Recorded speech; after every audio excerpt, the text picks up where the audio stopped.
Federation cup football সেমিফাইনালে Bashundhara Kings গোপালগঞ্জের রহমতগঞ্জকে 2-0 গোলে হারিয়ে ফেডারেশন কাপের শিরোপা পুনরুদ্ধারে আরও এক ধাপ এগিয়ে গেল কিংস।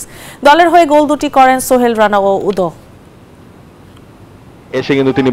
ট্রেবল জিততে হলে ফেডারেশন কাপে চ্যাম্পিয়ন হওয়ার কোনো বিকল্প নেই কিংসের সামনে, তাই তো কোয়ার্টার ফাইনালে প্রতিপক্ষকে কোনো সুযোগই দেয়নি কিংস। রহমতগঞ্জকে সহজে হারিয়ে সেমিফাইনাল নিশ্চিত করেছে রবসনদের দল। গোপালগঞ্জে ম্যাচের শুরু থেকেই আক্রমণ সাজাতে থাকেন কিংসের ফরওয়ার্ডরা। প্রথম 20 মিনিটে সুবিধা করতে না পারলেও সফল হয় ম্যাচের 24 মিনিটে। অধিনায়ক রবসনের দারুণ পাসে স্কোর করেন সোহেল রানা।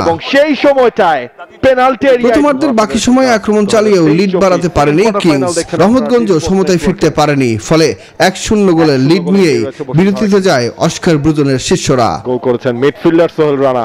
দ্বিতীয়ার্ধেও কিংসের ডিফেন্সের সামনে অসহায় ছিলেন রহমতগঞ্জের ফরওয়ার্ডরা। বেশ কয়েকটি আক্রমণ চালালেও স্কোর করতে পারেনি বসুন্ধরা কিংসের মতো দলের সঙ্গে। উল্টো 62 মিনিটে গোল হজম করে ম্যাচ থেকে ছিটকে পড়ে পুরান ঢাকার দলটি। এবার রবসনের পাসে প্রতিপক্ষের জালে বল জড়ান উদো।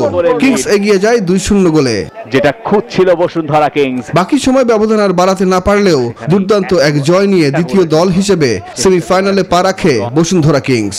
ইস্কান্দার সেখানে পৌঁছে গেছেন। সুখন সরকার, নিউজ 24। কিংসের মতো দলের